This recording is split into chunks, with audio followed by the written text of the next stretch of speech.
نو دې نه مخکې چې زه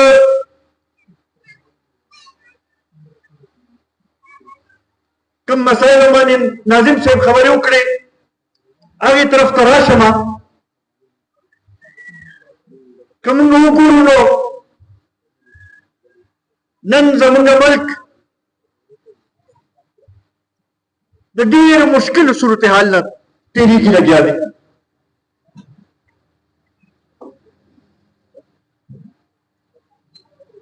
الیکشن تیر شو د خلکو دا تمه وه چې الیکشن چې وشي نو د هغې نه پسته به سیاسي استحکام راشي او نوي حکومتونو چې کوم قایم شي هغه به د عوامو د مسایلو طرف ته او بیا خصوصا دا معاشي کوم بحران چې دی دا کومه ګراني چې ده دا کومه بېروزګاري چې ده دا کومې قرضې چې دي دې طرف ته به توجه وکړي او دا ملک په دې مشکل صورتحال نه وباسي خو بدقسمتانه د الیکشن نه پسته که تاسو وګورئ نو نور هم د عدم استحکام کې اضافه وشوه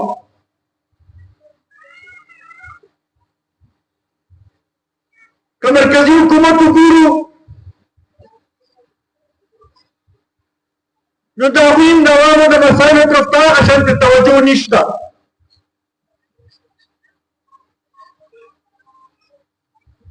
که د صوبې حکومت وګورو نو هغه هم د خپل د پارټۍ په سیاست کې لګیا دي خو د صوبې د حقوقو خبر چې کله چېرته راشي د عوامو د فایدې خبره راشي د بجلۍ د لوډشیډینګ خبره راشي د ګراني خبره راشي د امن و امان صورتحال خبره راشي نو هغې طرف ته د هغوی توجه نشته دا تېر 3-4 ورځې کې تاسو وګورئ مختلف واقعات وشو په کلاچۍ کې واقعات وشو په کورمې کې واقعات وشو په خیبر کې واقعات وشو په پیښور کې ورسکروټ باندې واقعات وشو په وزیرستان کې واقعات وشو روزانه په بنیاد باندې امن و امان صورتحال خرابېږي لګیا دي په دې وخت سره پکار دا وه چې که هغه مرکزي حکومت دی که هغه صوبایي حکومت دی او که هغه زمونږ ریاستي ادارې دي چې هغوی دې طرف ته توجه ورکړي چې خلکو ته دلته کې امن قایم شوی وي خلکو ته تحفظ میلاو شوی وي چې یو ځای کې سیشن جج اغوا شي او هغه په تاوان باندې بیا راخلاصېږي نو هلته کې به یو عام یو غریب کس زما یو مزدور ورور به ځان څنګه محفوظ ګڼي بیا دغه شانتې که موږ وګورو نو د ګرانۍ صورتحال داسې زیاته رسېدلې دی چې هر یو کس په خپل ځای باندې دا ګڼي چې یاره ډېر مشکل نه تېرېږم لګیا هر یو کور ورته متاثره شوی دی خپل بچو له 2 وخته روټۍ پیدا کول چې دی ډېر ګران شوی دی یو طرف ته روزانه په قیمتونو کې اضافه کیږي، د بجلی په قیمتونو کې اضافه کیږي، ټیکسونو کې اضافه کیږي. بل خواته چې وګورو نو حکومتونو کم نمایندگان چې دي د اخباري بیانات او د تقریرونو په ذریعه خو د دې شي ذکر کوي، خو عملي طور باندې موږ څه دا ونه لیدل چې عوامو ولې ریلیف ورکړي. نن من تاسو په اخبار کې کتلي چې تقریبا د 47 ارب روپو ډول د بجلی په قیمتونو کې به اضافه کیږي او دا ټول په عوام باندې اچول کیږي. بیا پکې دا یو شی ډېر عجیبه دی چې په پنجاب کې خو 14 روپے بجلی ارزانه کوي، خو چې کم غریبي صوبې دي، کمې پسمانده صوبې دي چې د کم ځای خلکو ته زیات ضرورت دی، هغې طرف ته د چا توجه نشته.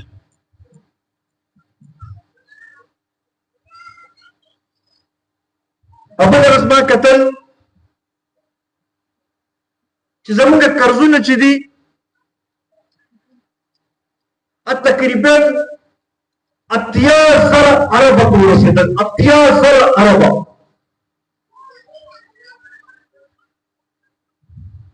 دلته کې موجود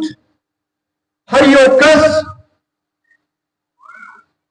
هر یو مشر، هر یو ځوان، هر ماشوم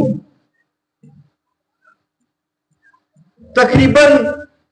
3,20,000 روپے قرضدار دي، او دا هغه ماشوم هم دی چې کوم پرون پیدا شوی دی، نو هغه نن 3,20,000 قرضدار دی. حکومتونو په اخراجاتو کې روزانه اضافه کیږي، د هغوی شا خرچیانې چې دی نه کمیږي، او بل خواته عوام چې دی په هغوی باندې روزانه په بنیاد باندې بوج کې اضافه کیږي لګیا. شاه صاحب د ریاست خبر وکړه، موږ خو دا اورېدلو چې د ریاست حیثیت د مور وي، د ریاست او په هغې کې اوسېدونکي خلکو په منځ کې دا یو معاهده وي چې د آئین په شکل کې وي چې په هغې کې ریاست څه وعدې کوي قوم سره چې موږ به تاسو له دا تحفظ راکوو، موږ به تاسو له داسې موقع پیدا کوو، داسې ماحول به پیدا کوو چې تاسو پکې په اسانه سره خپل بچو له 2 وخته روټۍ پیدا کولی شئ، ځان له روزګار لټولی شئ، امن و امان وي، او بیا د هغې په بدل کې ریاست څه حقوق په عوامو باندې مچوي. خو دلته کې مونږ بدل نظام ولیدلو، ریاست خود عوامو نه خپل حق اخلي د ټیکس په شکل کې، د بجلی بلونو په شکل کې، د ګیس بلونو په شکل کې، خو چې کوم فرایض د ریاست دي د هغه سر ته نه رسوي. په دې کې د سیاسي خلکو هم ډېرې کمزورۍ شته، د غټو سیاسي پارټو هم کمی دي، خو د بعضې د ریاستي ادارو چې دی د هغوی د پالیسو په نتیجه کې نن د دې کې موږ ولاړ کړو چې یو ځای کې ریاستي ادارې د سیاسي پارټو جوړولو کې، د سیاسي پارټو ماتولو کې، الیکشن باندې اثر انداز کېدو کې په اسمبلیو کې سیټونه خرڅولو کې چې په دې کې ملوث وي نو هلته بیا نظام څنګه چلي او بیا به د خلکو اعتماد څنګه بحال کېږي. نن بعضې ځایونو کې او خاص کر زه به دا ووایم چې د اسلام آباد کې او په سنټرل پنجاب کې دا یو تاثر جوړېږي چې یاره د پښتنو بارے کې چې یاره دوی د ملک سره نه ځي. موږ ورته دا ویل غواړو چې زموږ مشرانو قربانۍ ورکړي دي او دا بل کې جوړ کړی دی، خو که نن زموږ په اړه کې خفګان دی، نن زموږ په ځوانانو کې که غوسه ده، نن که زموږ میندې خویندې زموږ وروڼه زموږ ځوانان د ریاست ته ګیلې کوي